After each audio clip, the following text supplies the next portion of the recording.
It is another week of Tier List Tuesday here in MLB the Show 22. We're gonna go through the best diamonds in the game, including our new 30 Legend of the Franchise cards. I've not tried them all yet, but from the attributes, from what I've heard from people, my experiences so far in the game, this is how I recommend those cards. There are a lot of great options to use this point in the game, and lineup diversity is incredible. This week, I really want to highlight the changes I made in each tier list, really focusing on those Legends of the Franchise, because those are 30 cards that people can get their hands on right away. Let's hop on into it and go through our new tier lists. As you see, we have our new positions to cover. I'm gonna wrap this up by ending with a Legend of the Franchise tier list and my God Squad, so you can see exactly who I think is the best and who I am personally using. But I am recommending players for a Hall of Fame push. If you're trying to make World Series or something, that's the point in the game where you get critical on your lineup. Hall of Fame is pretty well rounded in terms of choosing the best team of viable players. So let's go into the tier list and go through our big changes. Our D through A tier are kind of outdated at this point in the game, more so earlier game cards, but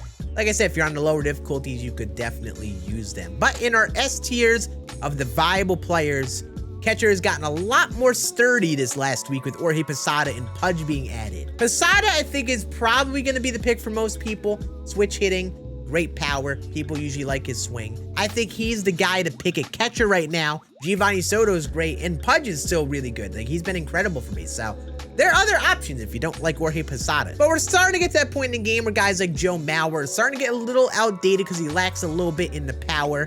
Guys like Jason Kenner, who I did enjoy, definitely has a lot more better options at this point. So I don't know if I could still rock him on my team anymore. But that back end of the S tier really will likely be outdated as we're getting closer and closer to the end game. First base, very stacked position right now. You see, I have a bunch of secondaries. I moved some players down like Devers, Delgado, just because we got a lot of cards with basically all above 100 hitting attributes. And guys like Devers who have a little bit lower power versus lefties, or Delgado with a little bit lower power versus lefties, and Bellinger with a little lower contact, and Morneau with a lower power overall. Honestly, I could probably move Joey Votto down. I'll do that. Gonna be one of your best hitters overall. This is a position to maximize and getting one of your best hitters there, so definitely choose wisely. That's why I have the stacked hitting attribute players with primaries and secondaries here. Hank Aaron is going to be literally in the S+ tier every position he can play, because no matter where he plays, he's going to be one of, if not the best hitter overall at that position. You're going to see him a ton. But I think Edgar is a great pick to play first base as well in the featured program. Great contact and solid power, especially in Hall of Fame where the contact starts to matter. Second base became incredibly stacked with all of the secondaries. They decided to make everyone have a second base secondary. There is a certain type of player I would prefer at second base. If you aren't using Hank Aaron there, I think it's a good position to get someone with some higher contact, maybe with some speed, good fielding. The slower speed middle infielders usually have a little bit of a tougher time making plays, so guys like Jorge Posada won't be the best option at second. However, he can play there if you need a way to get him in your lineup for like events. There are a lot of good options like Cano and Utley and Jackie and Roberts and Rhino, and this might be a great position to put Hank Aaron because he's without a doubt the best hitter here, like not really that close. If you're really struggling to find a second baseman and you have corner outfielders and the third baseman, the first baseman, you may really want to consider putting Hank here. I almost forgot Ray Durham at second base. Funny. You go over to shortstop, and it definitely is also lacking in depth. There aren't as many players that we got in the program that can play short. The main ones being Ozzie Smith, Alan Trammell in the primaries, and then some other guys getting some secondaries. But I think Jimmy Rollins is the pick. I mean, brings great defense and speed, switch hitting, the contact will play on all levels, and he hits for more power than you may expect. Just when he squares up the ball, he usually hits the ball out for me. So I do recommend getting him at short if you are someone who is very close to the collection. I think he's the guy. But Chipper and Ernie are great if you hit well with them. And anyone in the S tier are still very, very viable there. They all bring very well-rounded hitting. And this is a good position to get that type of player there. Hell, even an Ozzie Smith is a viable shortstop at this point in the game. He actually might be a very fun, underrated option if you're looking to get a switch hitter there. Third base, I like to treat as like a second first base where you're looking for great power, but I definitely do value defense a little bit more. And sometimes the fielding ratings, especially this position, don't really justify a player's fielding animations because third basemen have the quickest reaction plays in the game. You know, they have those instant dives. They kind of are like first base, where sometimes just being able to get a body on the ball is valuable. So a guy like Devers actually makes a lot more plays at third than he should. Guys like George Brett, his defensive animations drive me nuts at third. But he's still a top third base option despite that because he brings great hitting. Especially on Hall of Fame, having the maxed out contact is great. Riley and Edgar are also great in terms of other primary third basemen if you're looking for them. I think you could definitely play shortstop at secondary if you want to sacrifice some power, go for the more speed. Now we go over to the outfield, and as with every week, this tier list is always stacked. So many really good options to use. The thing that this comes down to is choosing what fits your lineup. Maybe you want the hitter that's very good versus lefties, like the Al Kaline, Andre Dawson. Maybe you just want to have contact in your outfield with guys like Wade Boggs and Riley Green. Maybe you just want a really good hitter and sacrifice a little bit of defense for someone like a Juan Soto or a Jason Bay. There are a lot of options, and for me at least, the only two that seem like a must-use are Andrew McCutchen and Hank Aaron. Those are the big two that I think for people, you should find a way to get them out there no matter what if you have them. But other than that, there's a lot of great options that I would put in a very similar tier. I will say there are definitely two splits in the S tiers.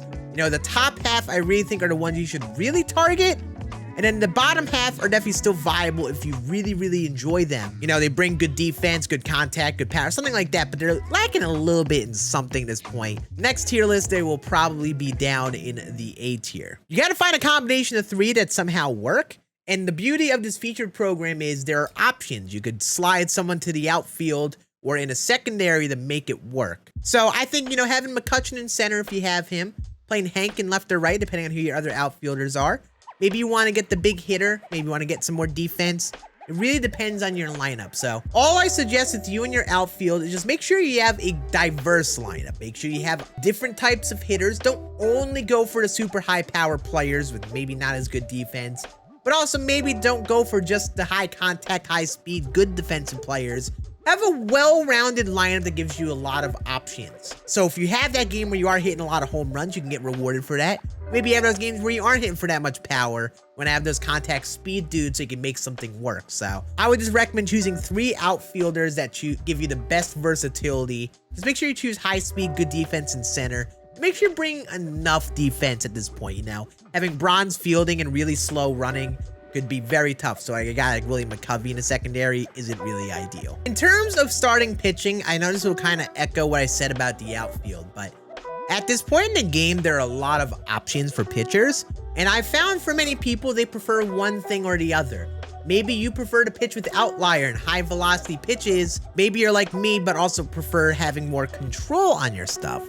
Or maybe you just like one type of pitcher no matter what. There's a lot of options in this point in the game, and this really comes down to feel and who you enjoy the most. I personally like having pretty good velocity and control. I like to have well-rounded mix.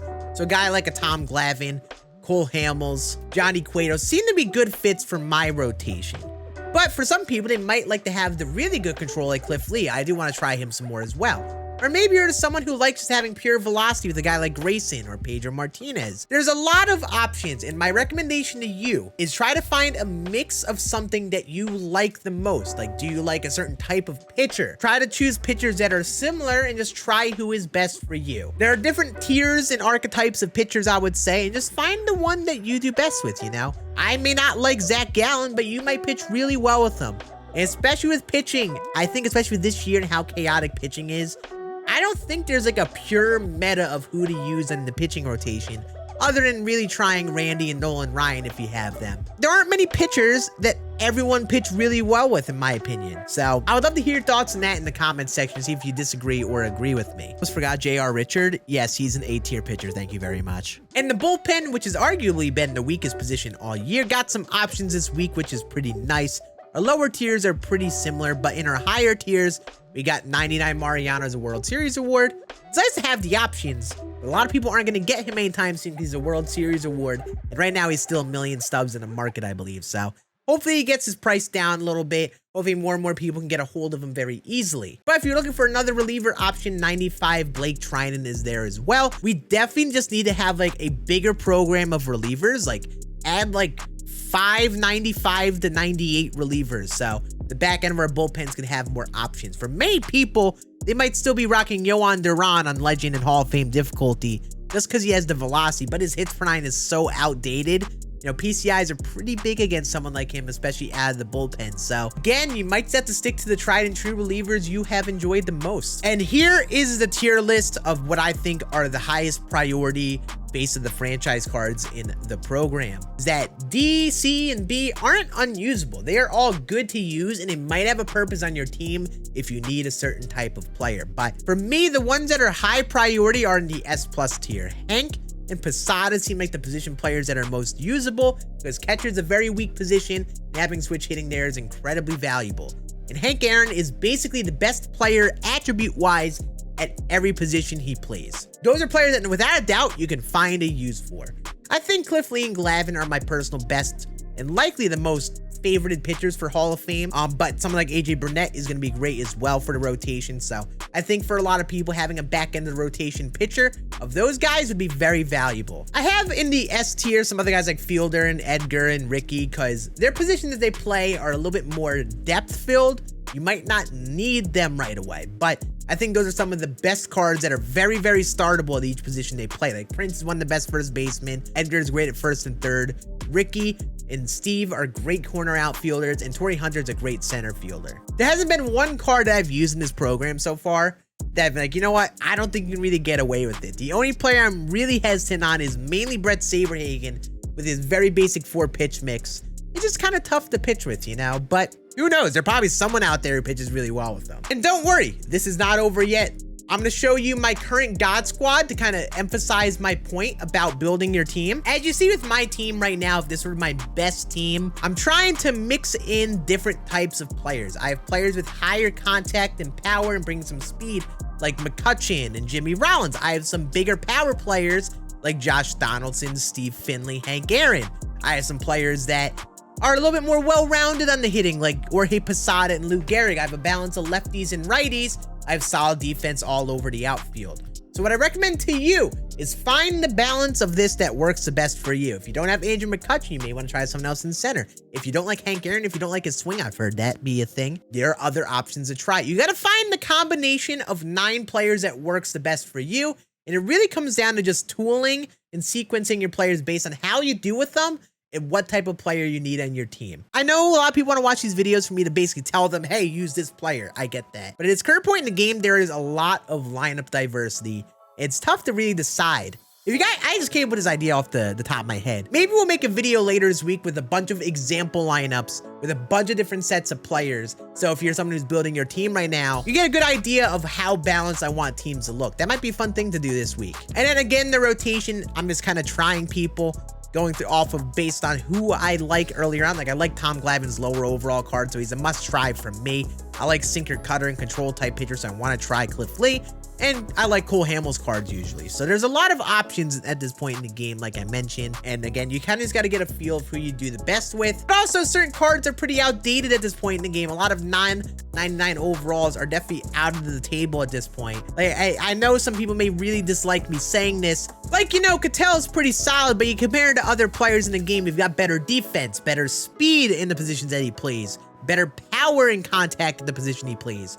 Obviously, the switch hitting is nice and some people may stick with him, but a card like this is likely starting to make his way out of lineups just because there's so many options with so many more better hitting attributes.